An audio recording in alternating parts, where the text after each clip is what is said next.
everybody, and Happy New Year. My name is Carson, and I'm the Museum Assistant and Educator for the Lacie Museum. Thank you so much for joining us for our first History Talk of 2022 with Dr. Thelma Jackson. Before Dr. Jackson begins her presentation, I just wanted to share a few quick museum updates, and then I will give the floor to her. So before we begin tonight's presentation, I would like to begin with a land acknowledgement. The museum is on the traditional territories of the Coast Salish people, specifically the Nisqually and Squaxin Island people. Lacie and the South Puget Sound region are encompassed by the Treaty of Medicine Creek, signed under duress in 1854. We respect and affirm tribal sovereignty, and as part of the city of Lacie, we work with the Nisqually and Squaxin Island tribes in government-to-government partnerships. So before we hear Dr. Jackson's presentation, I'd like to share some updates about the museum. So first of all, I would just like to share that the museum is open. Our hours are, we are open Thursdays and Fridays from 11 a.m. to 3 p.m. And we are open Saturdays from 10 a.m. to 4 p.m. And I would also like to share that we have some new exciting things for sale at the museum store. First, we have multiple different copies of the Thurston County Historical Journal for sale. And we also just got in the book, Thurston County Water, Woods, and Prairies, and that's also available for sale. For the Water, Woods, and Prairies book, we have copies both in softcover and hardcover available. And if you've ever been to our museum store before, we have exciting news. We now have a credit card reader that's up and running, so it doesn't have to just be cash only. So if you're interested in purchasing either any of the journals or either a hardcover or a soft cover of the Water, Woods, and Prairies book, make sure you stop by the museum. We have those available for you. And you're also going to want to stop by the museum because we also have two temporary exhibits on display right now. Our first exhibit is called From Parlor to Podium, and it's from the Washington State Historical Society. It's all about women's suffrage in Washington State. And we also have built a little fun interactive program to go along with it. So you're going to want to make sure you stop by and see that. And then the second exhibit we have on display temporarily is called Righting a Wrong, Japanese Americans in World War II. And this is a Smithsonian traveling poster exhibit. And this exhibit discusses the incarceration as well as the redress that's occurred to Japanese and Japanese Americans during World War II. Both these exhibits are going to be on display through the end of April, so make sure you stop by to check these out. And if you do stop by to see either of these exhibits, if you're interested, either myself or one of the wonderful volunteers we have at the museum would be more than happy to give you a tour of either of these exhibits. Or if you're more interested in Lacie history, we're also more than happy to give you a tour of Lacie history as well. And then switching a little over from museum news, I do want to share a little bit of collection news that we have. We are currently at the Lacie Museum working on a project called Collecting COVID. We're wanting to use this project to document this kind of this time that we've all been going through with the pandemic. And so we've been asking people to submit photos and share what they've been doing during the pandemic. And this photo here is a recent submission we got. I believe it was submitted by Alex Tassoni. I do apologize if I pronounced that incorrectly. But we mentioned this in our last history talk, but documenting these experiences is so important and we would love to have more. So if you have any photos and are interested in helping us out with this project, visit thelaciemuseum.org to submit any photos you have and find out more information about this project. If you have any questions about it, please feel free to reach out to us through the museum. We'd be happy to answer any questions you have. All of our information, contact information is located at laciemuseum.org. And now before we start tonight's History Talk presentation with Dr. Jackson, I would like to share that we have our next History Talk scheduled, and it's scheduled for Wednesday, February 9th at 6:30 p.m. And we will be hearing a presentation from Mary Schaaf, a Northwest librarian from the Washington State Library. She's going to introduce us to L.J. Wyckoff, an amateur farmer whose single-minded dedication to the growing of lavender as an agricultural product set the stage for commercial lavender growing operations across the Pacific Northwest and even further afield. So if you're interested in hearing that presentation, You can go to our museum website, laciemuseum.org, or you can go to the City of Lacie Facebook page. Both of those should have links for the registration for that talk. And then for tonight's history talk with Dr. Jackson, we are going to have our Q&A section at the end of her presentation. For this Q&A section, we're going to be holding all the questions to the end, and we'll be going through those then as well. So if you have any questions that pop up that you would like Dr. Jackson to answer, please feel free to ask those. At the bottom of your screen should be a Q&A button. And if you have any questions, just go ahead and type those into that Q&A button, and I will pull those up at the end of the presentation, and I will read them off to Dr. Jackson for her to answer. Now, I believe those are all of the updates I had for the Lacie Museum. So it is now my pleasure to introduce tonight's wonderful speaker, Dr. Thelma Jackson. Thelma Jackson has lived in the Lacie area for more than 50 years. She's been actively involved in various activities, including serving on the North Thurston County School Board from 1977 to 1997, as a president for 5 times, former president of the Board of Trustees of the Evergreen State College, one of the founding members of the Black Alliance of Thurston County, and a member of various other state and local boards, commissions, task forces, committees over the years. Dr. Jackson retired from Foresight Consultants, her educational consulting and executive coaching firm, in 2020. Thelma administered the Northwest Institute for Leadership and Change, the nonprofit corporation that she founded in 2003. Currently, Dr. Jackson is the chairperson of the City of Lacie Equity Committee.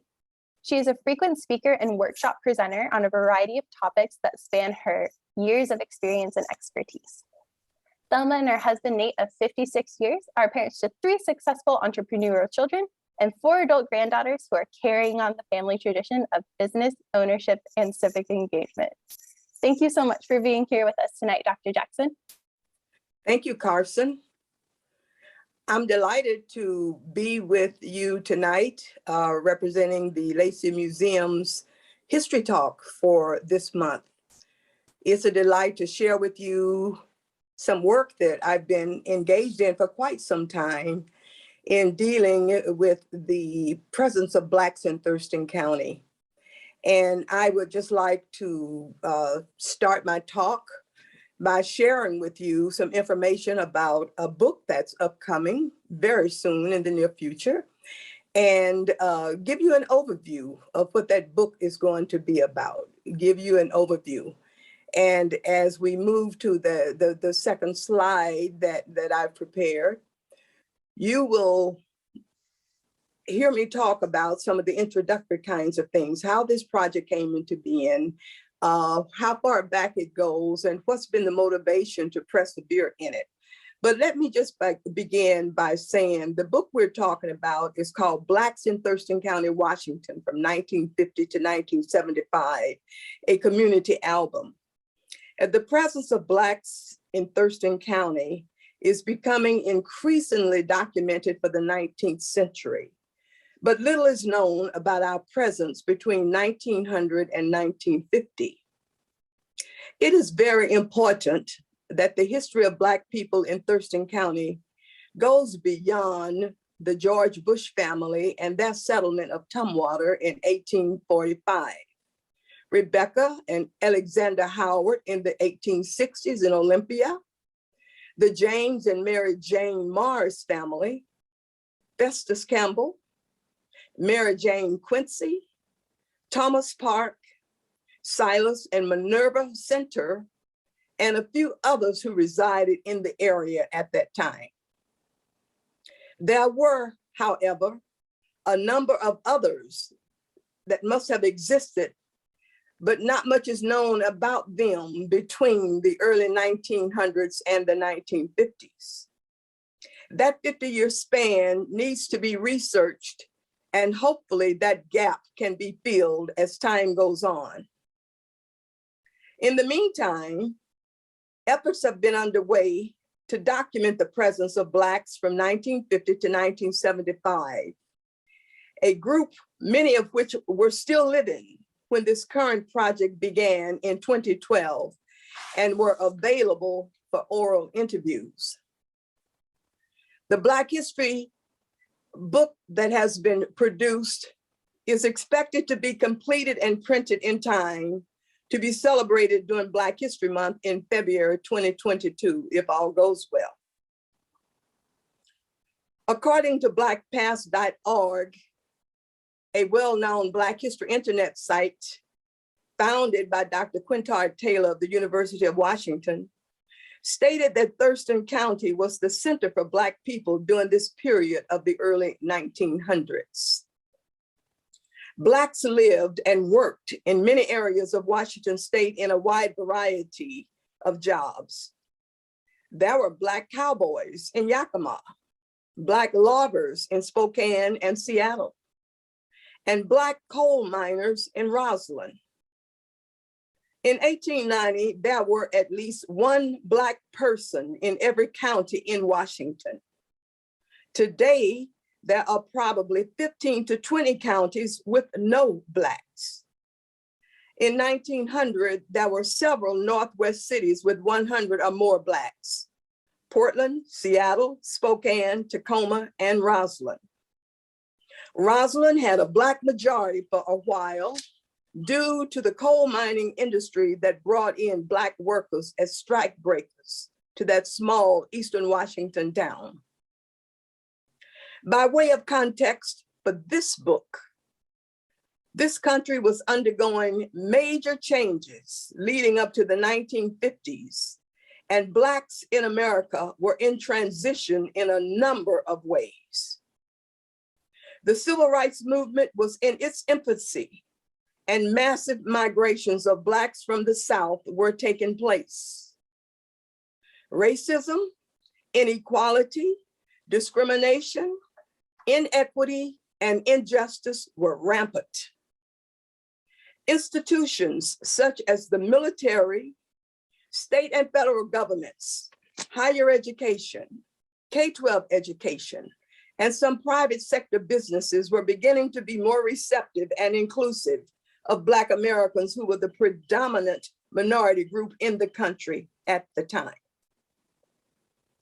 Keep in mind that this period of time was only 87 years after the Emancipation Proclamation in 1863, which freed enslaved people in America.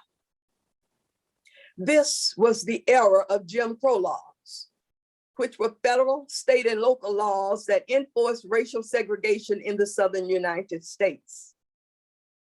All were enacted in the late 19th and early 20th centuries by white, Democratic-dominated state legislatures after the Reconstruction period. The laws were enforced until 1965, when the Civil Rights Act was passed.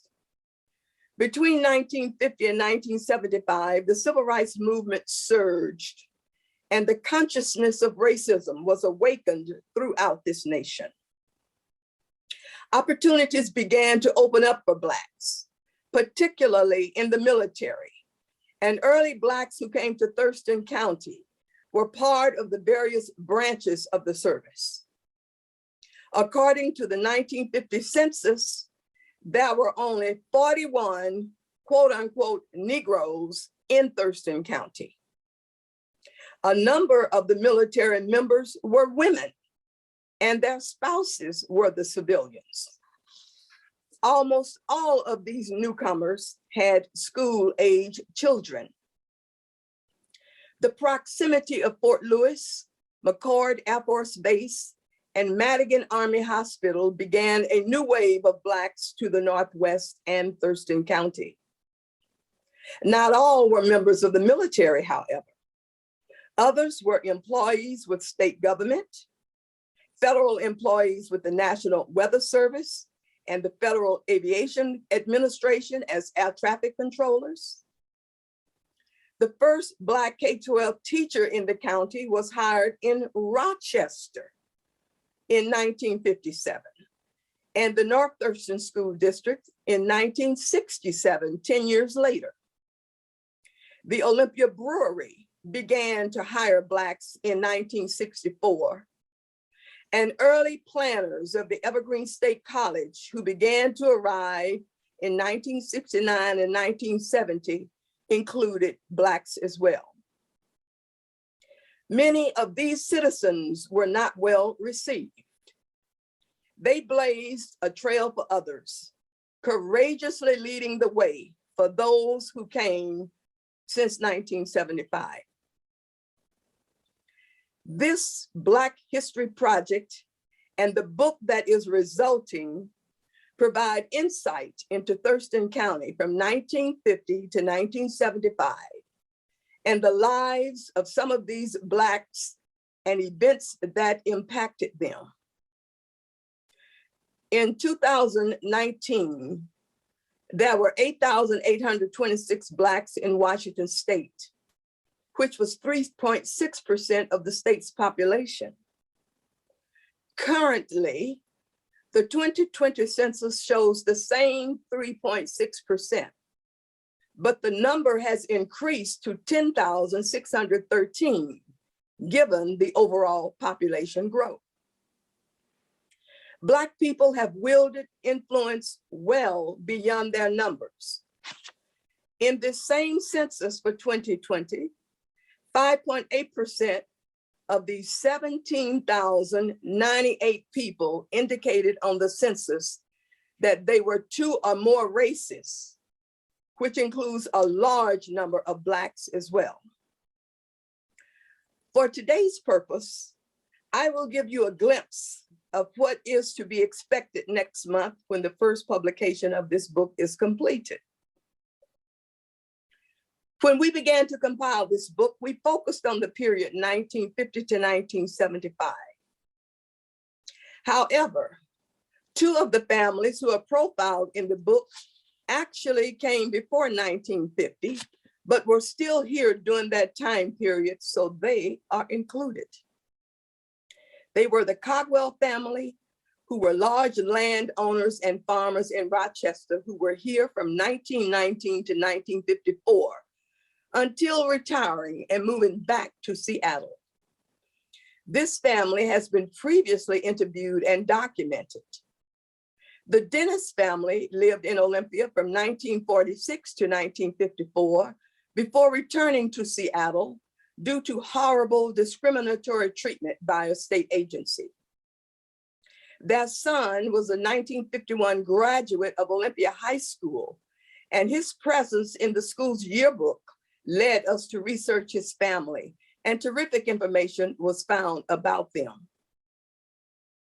Other people profiled in the book include Robert, Freddie Reed, and Reverend Golden Neal of Rochester, John Grace, James, Mary, and Chip Wilson, James and Ethel Terry, Phil and Fiola Roberts and their family, Virgil Clarkson, Artis and Shirley Clinton and their family, Saul Arrington and his family, Marvin Lamar Brown, Joseph C. Smith and his family, Georgie Brown and her family, Odie Kyler of Yelm and her family, Esther Hardcastle, Jackie Moore, Barbara O'Neill, Nat and Thelma Jackson and their family, Clarence and Rose Taylor and their family, Dr. Rudy Martin,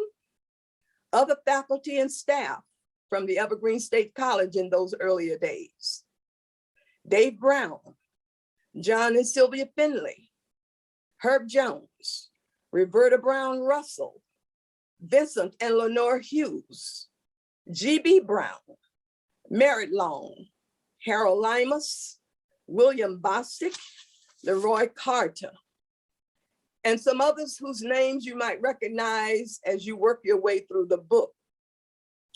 So in the next slide, I want to talk about how did this book come about? What's the background story? Well, it goes way back. This community album history project actually began in the late 1980s with the state centennial anniversary in 1989. The Thurston County Historical and Cultural Society was formed to participate in a centennial exhibit at the state capitol in Olympia to acknowledge the presence of Blacks in the county in contemporary times, and not just the historical figures from the 1800s and early 1900s who were known to have settled in the area. The group produced a picture album that served as the basis for this project. The society did not continue after the centennial celebration, but there is great interest in seeing that it is revived, given the renewed interest in Black history in this area and in other regions. Recent events include the installation of the George Bush marker on the Capitol campus in this past December, a Howard Point marker on East Bay Drive that will be dedicated on February 19th to acknowledge the early pioneers, Rebecca and Alexander Howard's homestead. A mini park will also soon be dedicated to honor Rebecca. A walk-in tour guide of historical Black places is being updated to include these current things, and some of which were identified during our research for this book. The next slide.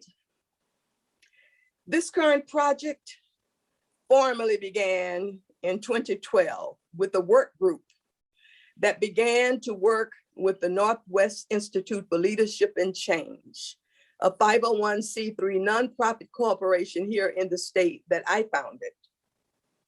We were able to identify 75 individuals who came to this area between 1950 and 1975 and were still living. We were able to gather information on 48 of them through interviews and other research. The list grew as time went along. We developed interview protocols, consent forms, and conducted training in effective interviewing and recording techniques. With the help of my dear colleague, Ed Ecto, we purchased digital recorders and began to schedule interviews, with our priority being the most elderly and most fragile.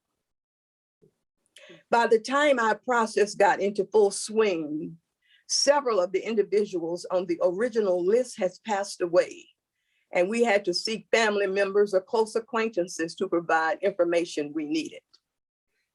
As the next slide points out, what kind of information were we seeking in these interviews?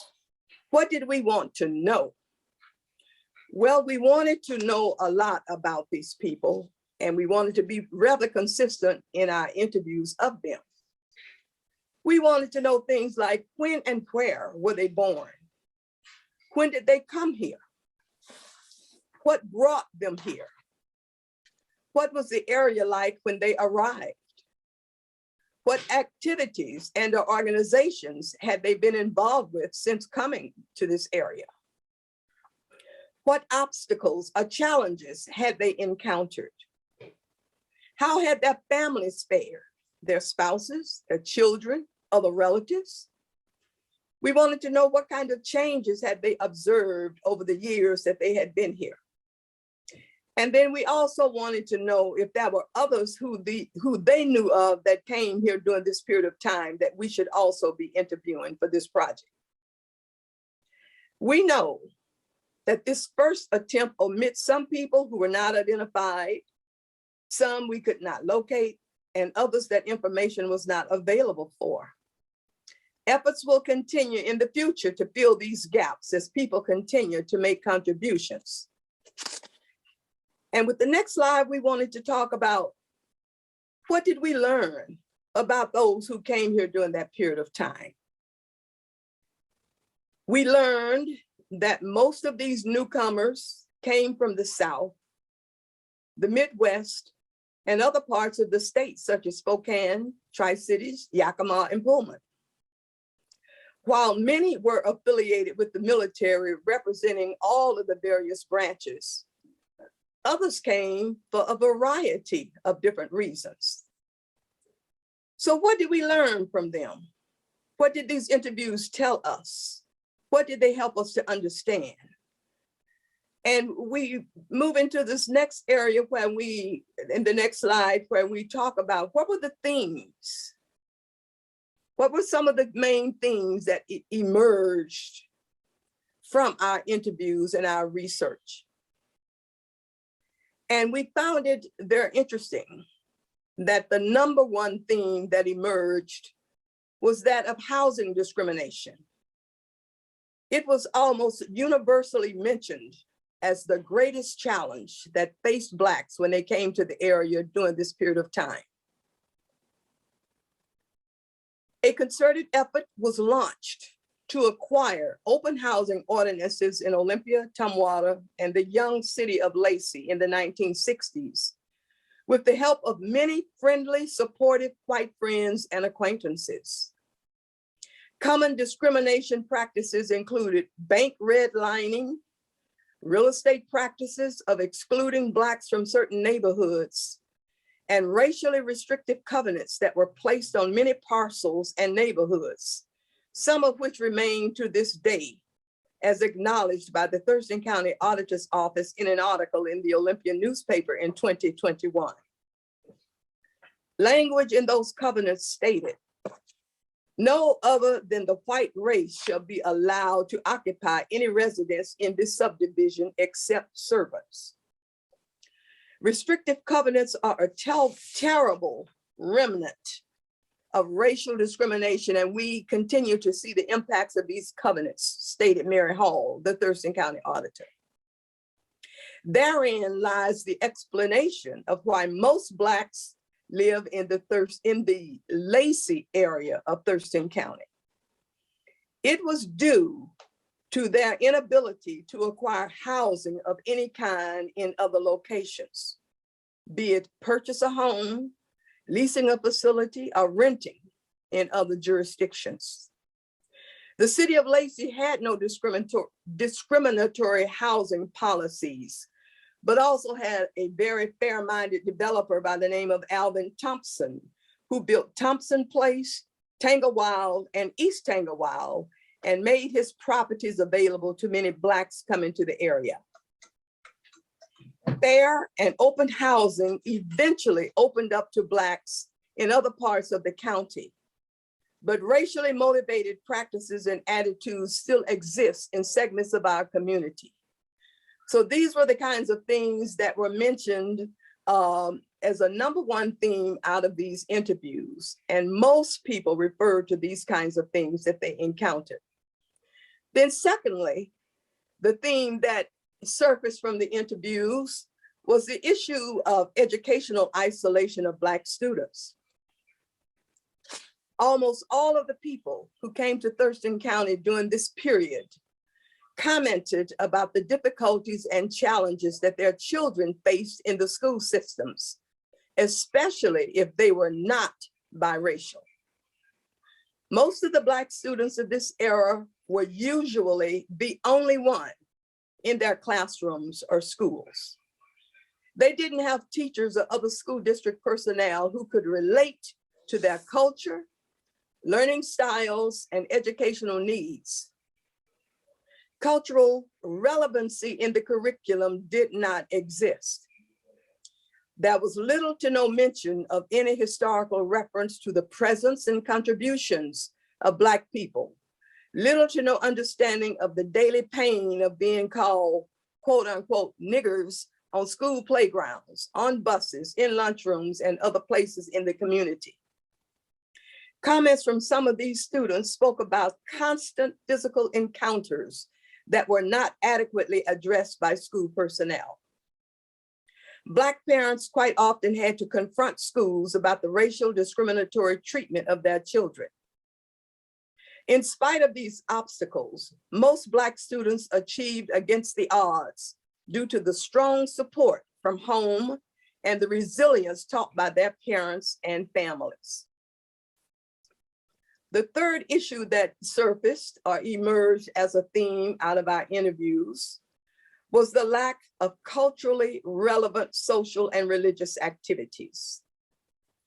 Black people in Thurston County during this period of time either had to assimilate into activities of the mainstream population, travel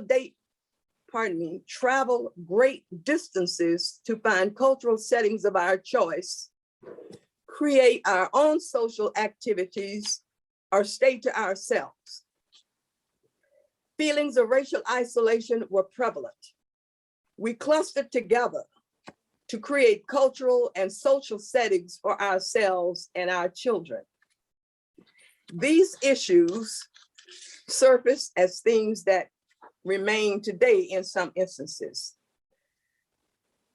What we did to deal with it included such things as annual summer gatherings, social activities organized by Masonic groups. We provided baccalaureate services for area high school graduates who were Black. We celebrated Juneteenth and eventually organized several predominantly Black churches in the community, the largest being New Life Baptist Church. These efforts made life much more enjoyable and contributed to attracting other Blacks to the area. A fourth theme that emerged was that of the lack of goods and services sought by Black people. Black people in Thurston County often made trips to other places to meet their needs. The military commissaries filled part of the void for many military families, but non-military Blacks had to go to Tacoma or Seattle to find barbers, hairstylists, hair products, restaurants, grocery items, certain clothing, books, churches, and social activities. Meeting those needs has improved tremendously due to community activism and positive response by merchants and businesses. A fifth theme that emerged was that of trying to adjust to the environment and climate. And that's not unique to Black people, but it was particularly issues that constantly came up as Blacks talked about their arrival here. The Pacific Northwest provided a different environment and climate from that which Black people were accustomed. Constant rain, gloomy days, racial isolation, lack of social justice consciousness, lack of social activism by many Blacks, lack of traditional organizations such as the NAACP, the Urban League, Black sororities and fraternities, and other such amenities left a lot to be desired. Various attempts were undertaken, but were not sustained, and these shortcomings remain in large part today. So as I move towards this next slide, I want to talk about the book itself. This book chronicles the lives of the individuals profiled from interviews and research. It is our hope that interest will be sparked by others to pick up where we stopped in 1975. Many more Blacks have come to Thurston County, and we are now spread throughout the area, including small towns surrounding large cities, the largest cities that we have in the area. These newcomers must learn about the trailblazers of this period from 1950 to 1975 and before then. Understanding that Blacks have had a rich and contributing presence since territorial days and before statehood. It is our strong desire to see that this history is incorporated into the natural history of Thurston County and Washington State, and not just a separate volume that tells the story of our presence. Many thanks are extended to members of the work group for all their hard work. This group included Georgie Brown, Myrna Day, Alice Drummer, Lenore Hughes, and Tina Roberts Crary. This book is almost in existence due to the very hard work of Ed Echtel and Jill Severn, who were contributing editors to it.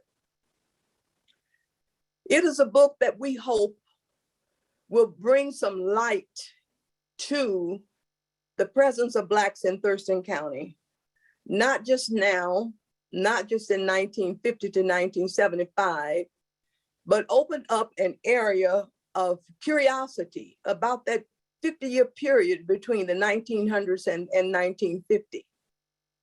So as we move forward, as more consciousness about race issues continue to penetrate our aura, our stratosphere, as we move forward as a growing community, as we move forward as a racially and multicultural diverse community, we want to be able to embrace the input, the presence, and the contributions of all people. And this particular book will help shed a light on that particular group that are called Black people. We want to be able to share with our young people as they grow up about this rich area in which we all live. And they know that they have an opportunity to be a part of it. I want to give a very special thanks to our funders, the Thurston County Heritage Commission and the Community Foundation of South Puget Sound, as well as the City of Lacie Museum for this opportunity to participate in this History Talk series. Hopefully the conversation will continue. Hopefully I said something that stir you to include a question that can come my way, where this dialogue can continue and we can carry on this conversation. But I do appreciate and do thank the opportunity for this particular presentation of History Talks to have taken place. And I urge you to be on the lookout, for the book that hopefully, if all goes well and the printing presses continue to run and the flood waters recede in Centralia where the printer is located, that we will have a public launching of this book during the month of February, during Black History Month for 2022. That is our hope, that is our goal, and we look forward to seeing you in the various discussion groups that will take place. And we look forward to your interest to be continued in this. And we thank you for joining us this evening on this Zoom presentation. With that, I say thank you, and I look forward to your questions. And thank you, Dr. Jackson, so much for that wonderful presentation. While I go ahead and get to our Q&A section, which I see we have a bunch of comments ready to go, I'm going to go ahead and exit out of our presentation. While I'm getting that all set up, I just wanted to ask you, Dr. Jackson, how did you get involved in this project? And kind of, I want to know what your process was involved in this project. Well, I've discovered that I guess I've always been a historical buff. It had just never surfaced to the top.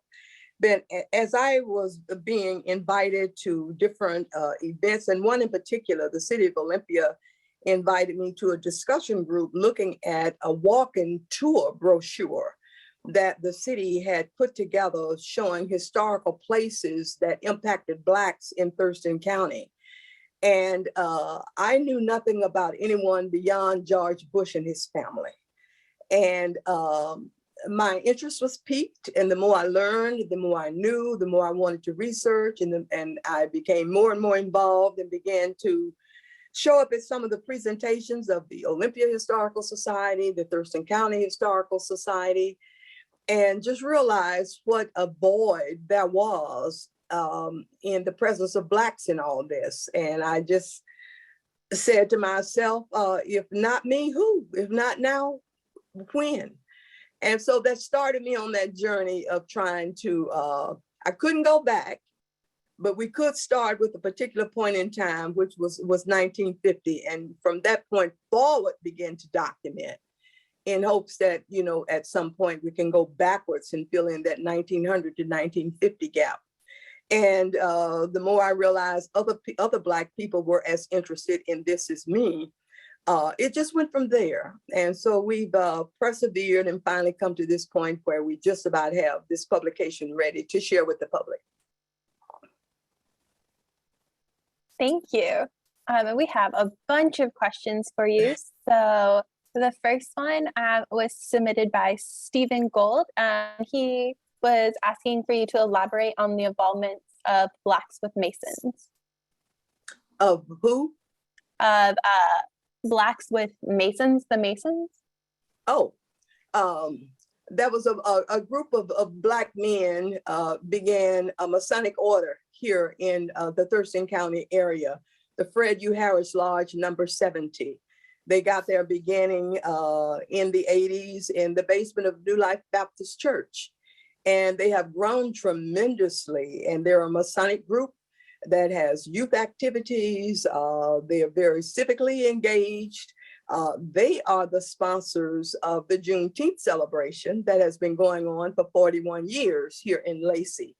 So they're a terrific group of civic-minded men. And from there, they've had a group of Masonic women that also are in existence. And so that's the Fred U. Harris Lodge number 70.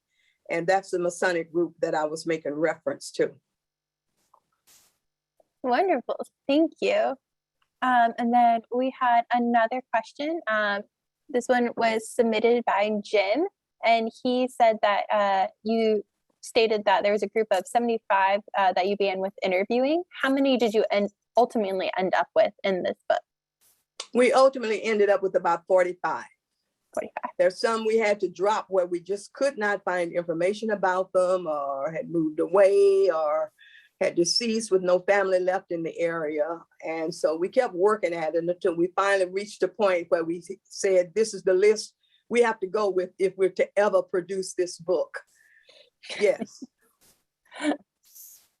Wonderful. And then Lynn Roger, I apologize if I pronounced that incorrectly, said that you mentioned that biracial people were more accepted. What were the other races, and why was this so in your findings? In those earlier years, and we were talking about the 50s as a beginning, skin color still has a lot to do with society.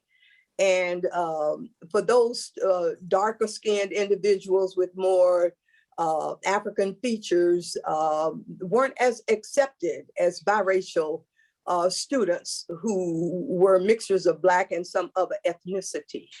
And they were treated differently. They were treated differently just by recognition of skin color. And that's what I meant by it when I gave a percentage of how many Blacks were identified in the census for 2020. But at the same time, there's that larger number of biracial people, many of which are Black and something else. So we can't just look at the percentage that were counted as Blacks. We also have to consider some of those mixed race people that they too are Black. And it's just a matter of how they're counted in our schools and employment or whatever the case might be. So that was the point I was trying to make. Thank you. We still have a few more questions. I'm going to try and get to everyone's. If you do have any other questions, audience, please feel free to submit them with that Q&A button at the bottom. Our next question comes from Catherine Bush, and she said, did you say that discriminatory practices are still alive and well in Thurston County, and what do you think can be done to abolish it or them? Yes, I did say that. And that didn't come from the interviews of this 1950 to 1975 group as much as other people that comment about, you know, the place seems to be calm and peaceful. But if you're Black or if you're another ethnicity and the discriminatory thoughts and practices come out of people, there's a lot still going on. It's not as talked about or as obvious as some of the things in Tacoma or Seattle or some of the things we see on the national media. But, we talk amongst ourselves, and it is very obvious that there have been years where profiling has been prevalent. You walk into a store right now sometimes, and the eyes immediately fix on you as a Black person and trail you around until you're leaving that store or that establishment. Employment, not always as available. Sometimes look at the names of people and decide that they're Black or of African descent. So the subtle biases come out, the implicit biases come out. It's alive and well. And Blacks and other people of color and other disenfranchised people feel it. It's just not as prevalent. You aren't seeing street protests, you aren't seeing marches and that kind of thing, but that's not to be mistaken for the fact that none of these things still exist.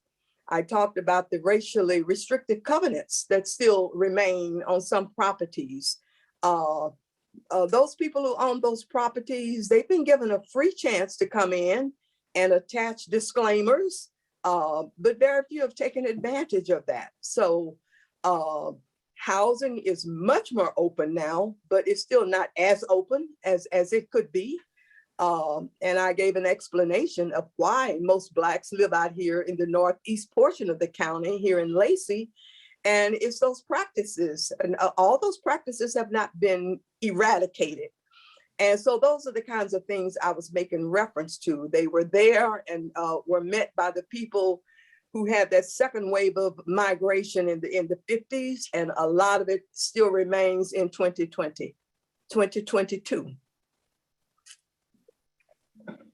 Our next question is actually from an anonymous attendee.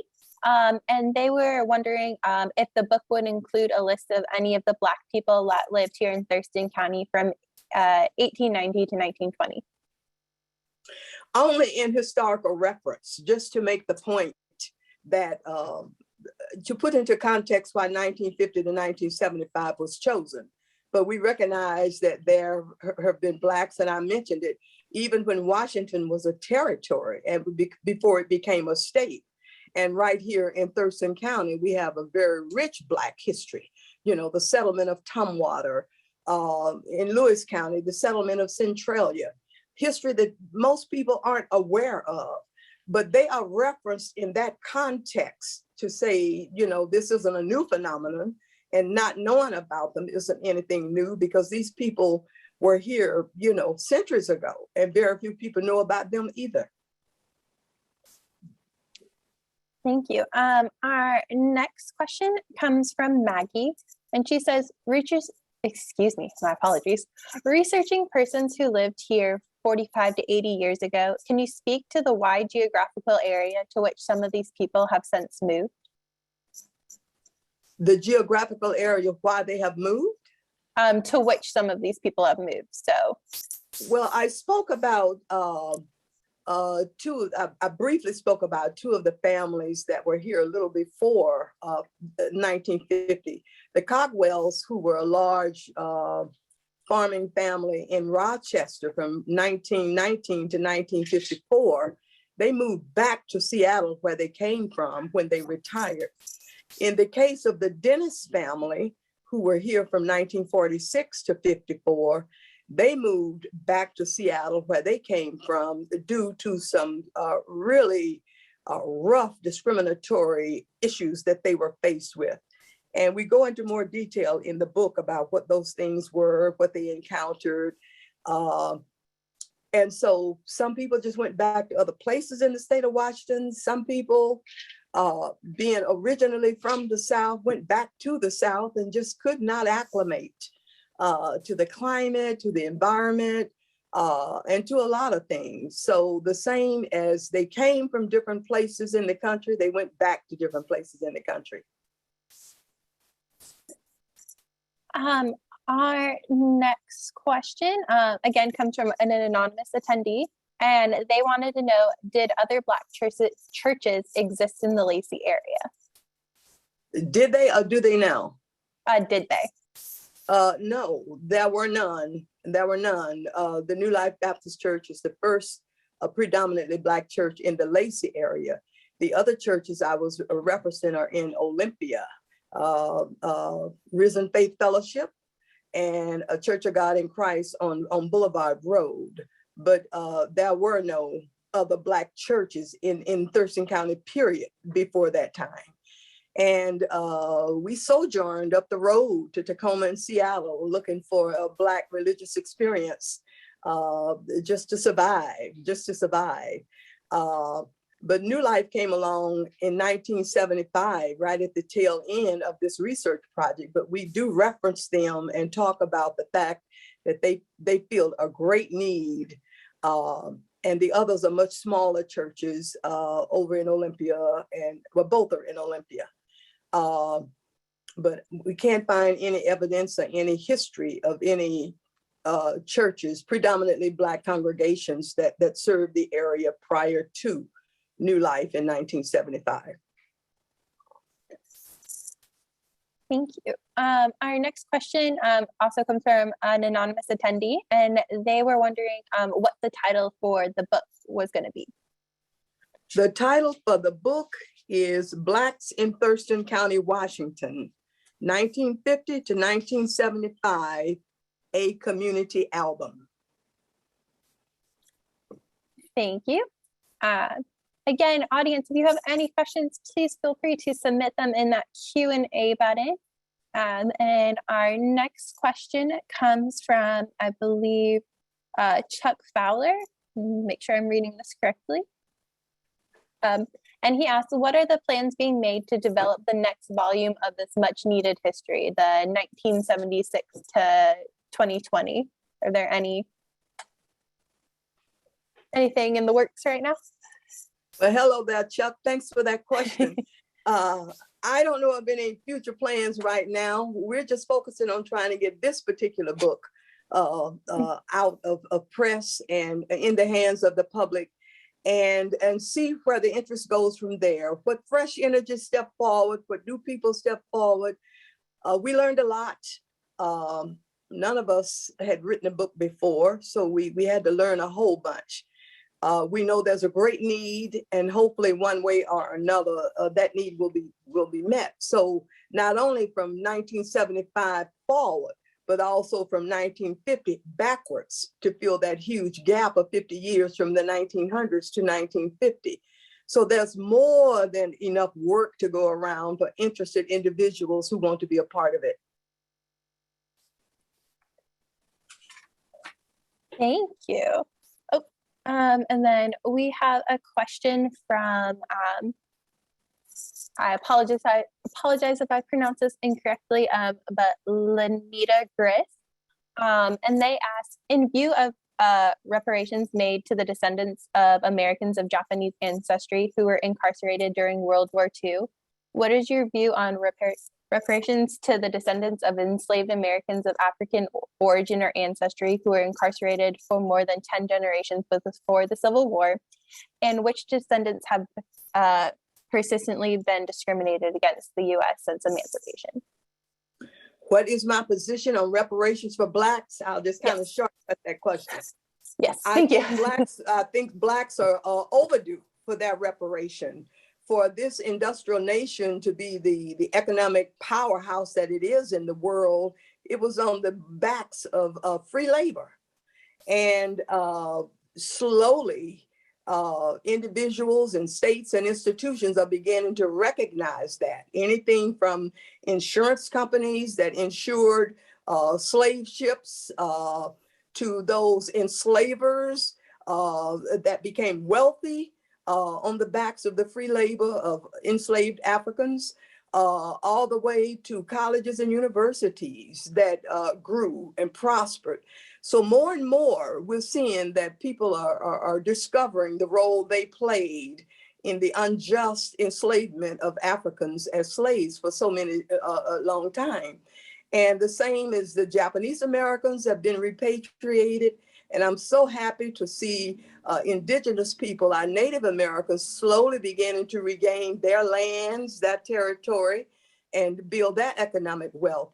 But Black people of African descent, descendants of enslaved people, we were denied all those opportunities to develop wealth, to engage in any kind of economic activity that our generation today could speak to, the same as some of the others. So reparation is long overdue.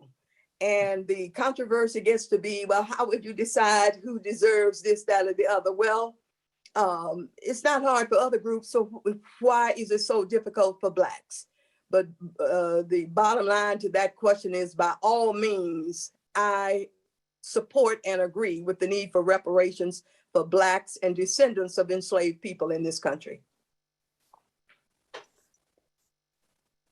Thank you. We still have a few more questions rolling in. Our next one comes from Dan Law, and and he wanted to know what happened to the Cogswell farm after the Black owners moved away. I have no idea, and there are some interested people who's trying to dig into that a little more now. They owned hundreds of acres. They were large farmers. They had farm stands. They were very prominent in the Grange movement. They were exhibitors at county fairs and won prizes and accolades for their top grade crops and cattle. They were quite a significant presence in Rochester, surprisingly, the more I learn about them.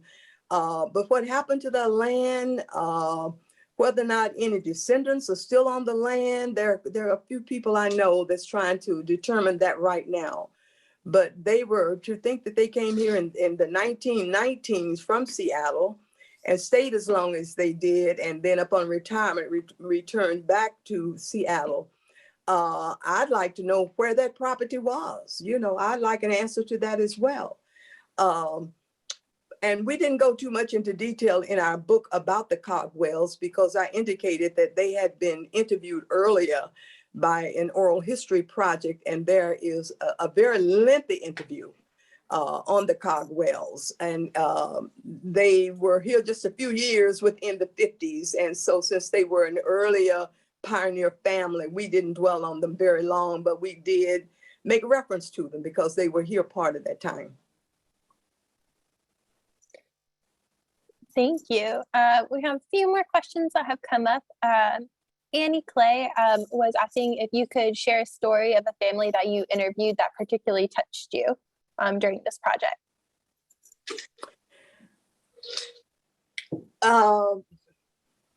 I've been touched by a number of interviews, and not so much the interviews as the stories some of the family members are telling, or some of the stories we're finding in some of the recorded interviews from before.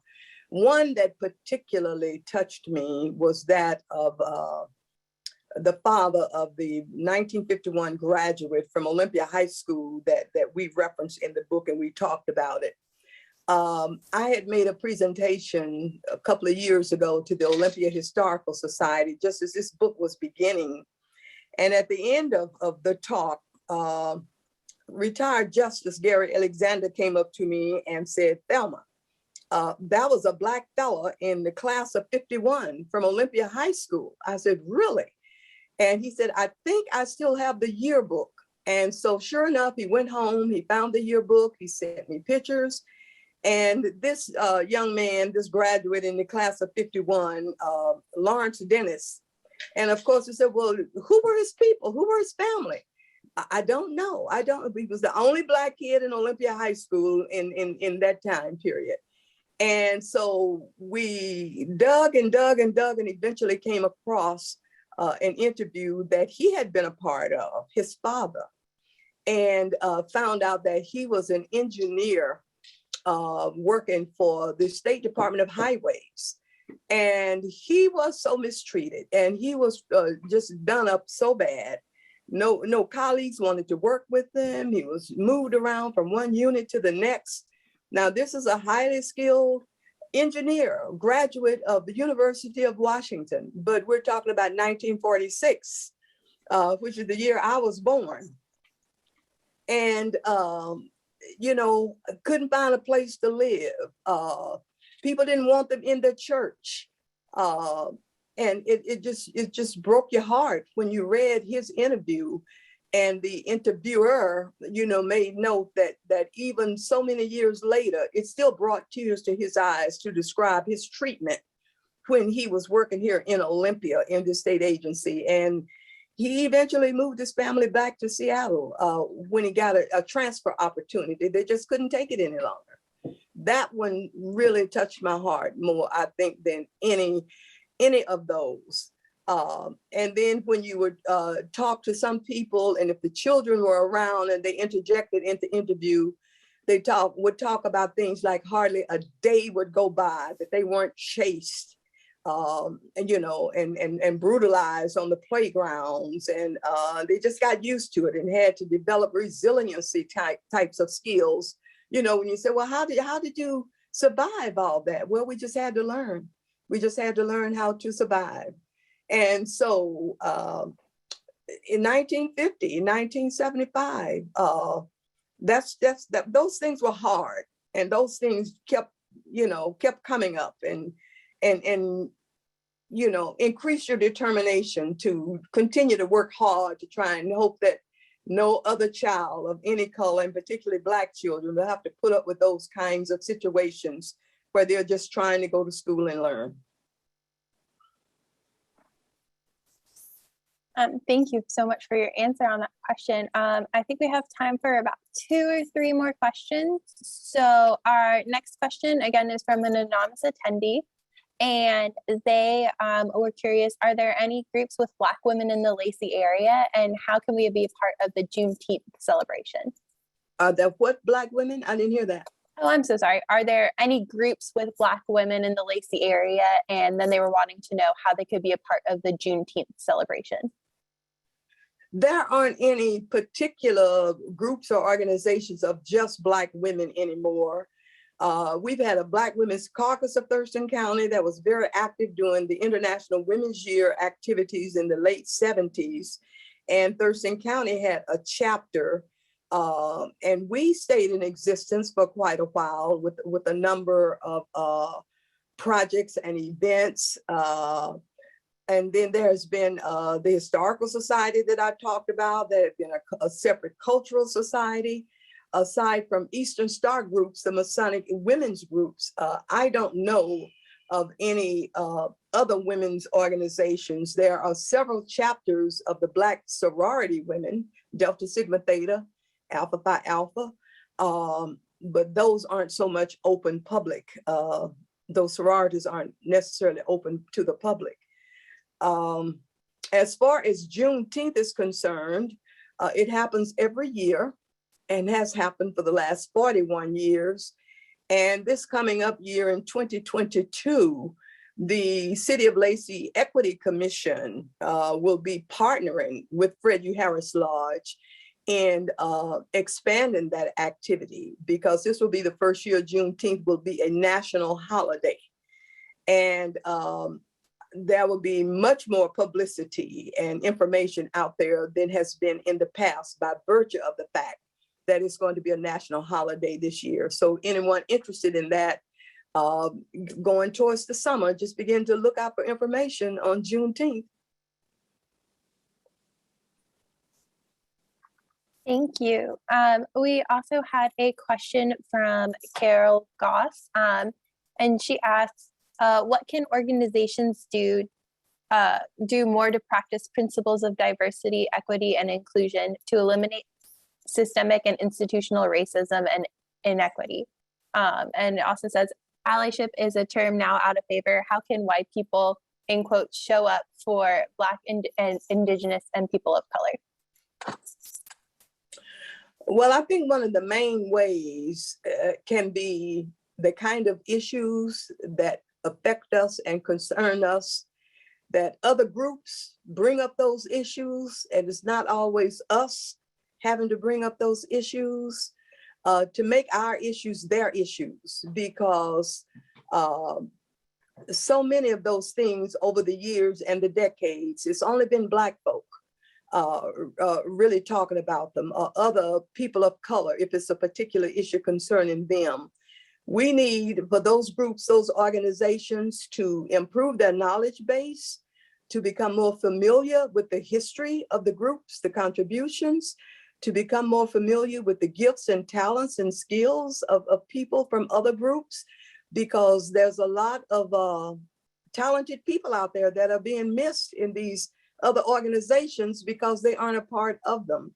So outreach, recruitment, sincere outreach and recruitment, not just outreach and recruitment for the sake of saying you have some Black folk, you have some brown folk.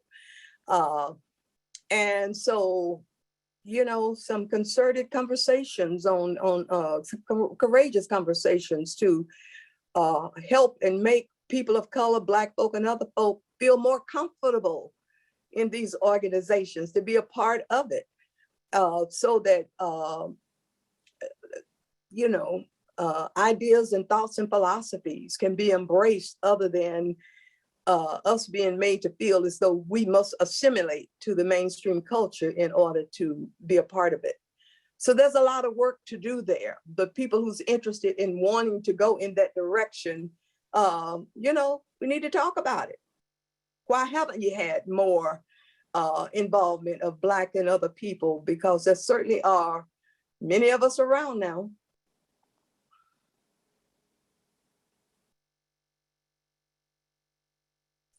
My apologies. Thank you for answering that. I think we have just a few more questions. Again, audience, if you have any questions, feel free to submit them with that Q&A button.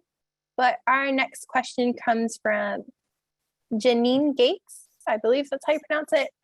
And they wrote, I remember a group called BIG, Blacks in Government. Any information about that or Cora Pinson in the book?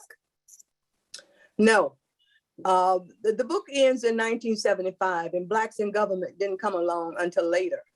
Cora Pinson, a former Olympia councilwoman, didn't come to town until 1978. And so there are a lot of people that were on our original list we identified, but the more we looked into it, they didn't come until after 75. And so the next book, we'll talk about Cora Pinson and Blacks in Government and that kind of thing. But no, our book does not touch upon that, because she wasn't here and they didn't exist in 1970, before 1975. Thank you. And then we also have a question again from an anonymous attendee, and they are asking what brought you to Thurston County area, and can you give any encouragement for Blacks living here who potentially feel isolated and not represented? And thank you so much for your presentation. I came here by way of my husband's employment in state government. Our family actually came to the state of Washington in 1968, so we've been here you know, for quite a while. And then when he became employed over here, we came to the Tri-Cities, first of all, in 68. And I was recruited straight out of Southern University with a degree in biochemistry and worked on the Hanford Project. And when we relocated over here on the west side of the state, it was just virgin territory, all kinds of opportunities to get involved if you were so inclined. We were very active in Eastern Washington, in Pasco, when we lived there for those 3 years. And so it was just kind of a natural migration across the mountain.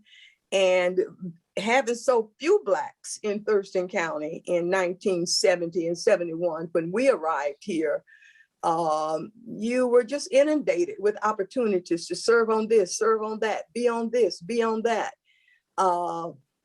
And it was just fertile ground if you had any interest in civic engagement or community involvement. And I gravitated towards the educational world. That's when my children started school. I essentially started school with them as room mothers, PTA president, and ultimately became very interested in the policymaking aspect of education. And that's how I wound up on the North Thurston School Board.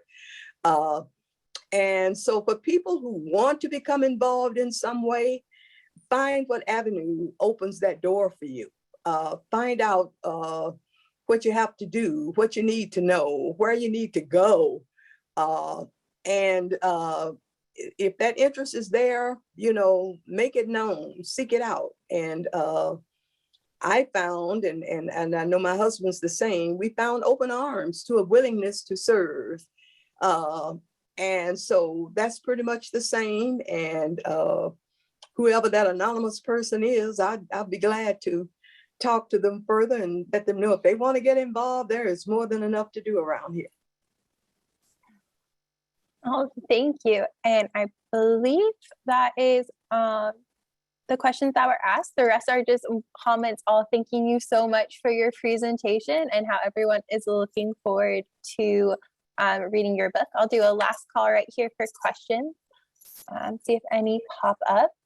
But while we're waiting, I do just want to remind everyone that our next history talk is going to be Wednesday, February 9th at 6:30 p.m. If you're interested, make sure you register either through the City of Lacey's Facebook page or through the Lacie Museum's website. Let's see. I think those are all our questions. We're just getting a lot more of coming in saying thank you so much, Dr. Jackson, and how everyone's looking forward to your book. So I also want to reiterate that. Thank you so much for taking your time and being with us here for our History Talk series. It's been a wonderful talk and a wonderful Q&A section. I think everyone's had a wonderful time. Thank you again, Carson. And I look forward to the new Lacie Museum that's on the horizon. And we'll see just how much we can include about the Blacks in Thurston County in this museum. So thank you. Of course, and thank you all for joining us. And again, our next History Talk is going to be Wednesday, February 9th. So make sure you register for it. Thanks, everyone.